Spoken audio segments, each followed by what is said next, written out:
안녕하세요. 9월 27일 13.19 패치가 진행되었습니다. 먼저 대규모 변경 사항입니다. 요새 방마저가 소폭 증가하였습니다.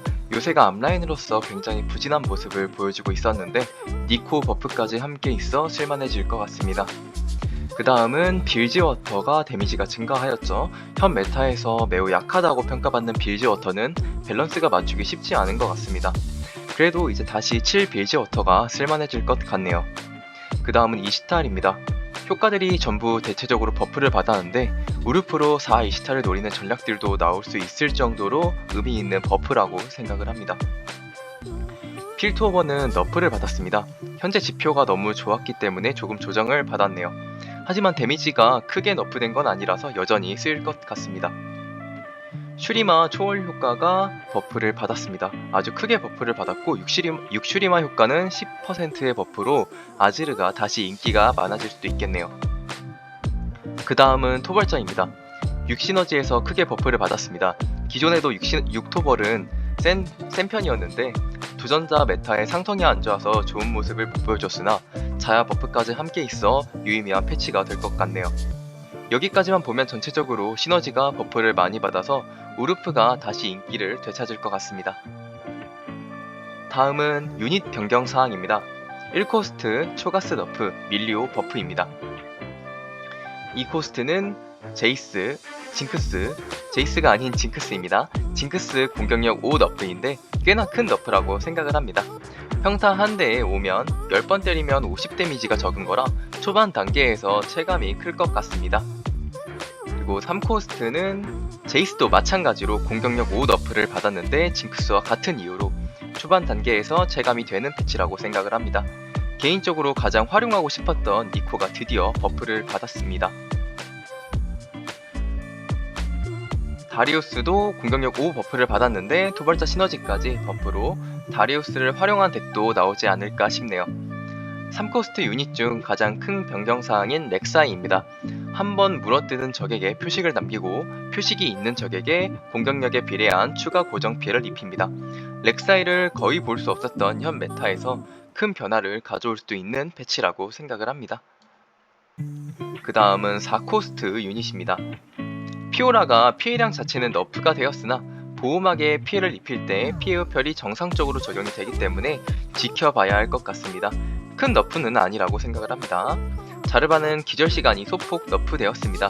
거의 모든 덱에 쓸 수 있을 정도로 좋은 유닛이었는데 이제 다른 선택지도 고려해볼 만할 것 같습니다. 닐라는 AI가 버프를 받았고 4코스트 유닛 중 가장 큰 변경사항입니다. 자야가 마나 버프를 무려 20이나 받았습니다. 삼성 기준으로도 데미지, 깃털수까지 버프를 받으며 기존에도 조금이 인기 있었던 토벌자가 조금 더 인기가 많아질 것으로 예상이 되네요. 다음은 5코스트 유닛입니다. 갱플이 원거리일 때 크게 버프를 받았습니다. 아트록스는 피해 흡혈이 5% 조정을 받았고 딩거는 굴절 광선이라는 데미지 포탑이 추가되었습니다. 매우 흥미로운 패치라고 생각을 하고 이시탈 라이즈가 버프되었는데 인게임에서 사용해봐야 그 체감이 알 것 같습니다. 그 다음은 전설 증강입니다. 전체적으로 전설 증강에서 얻는 골드 획득량이 감소하였고 다른 증강 선택지를 늘리는 의도의 패치라고 생각됩니다. 아이템을 제공하는 패치가 크게 조정을 받으면서 케이틀린과 같은 다른 돈 관련 증강들이 유행할 것으로 예상이 되네요. 가장 큰 변경사항은 협력이라는 증강이 추가되었고 무작위 조합, 지원 아이템과 무작위 3코스트, 4코스트 유닛을 획득한다고 하네요. 그 다음은 일반 증강입니다. 천군만마가 오합지졸로 이름이 변경되었고 감소하는 체력이 버프되었습니다. 마법사가 아니라면 거의 선택하기 어려운 증강이었는데 이제 다른 시너지들도 시도해 볼만할 것 같네요.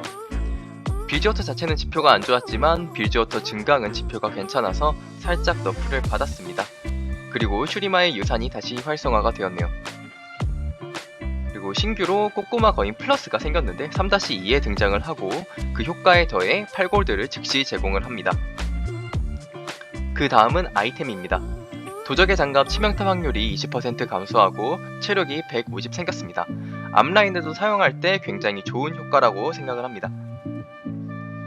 그리고 크라운 가드에 체력이 100이 추가되었고요. 적응형 투구 후방 주물력이 5 감소하였습니다.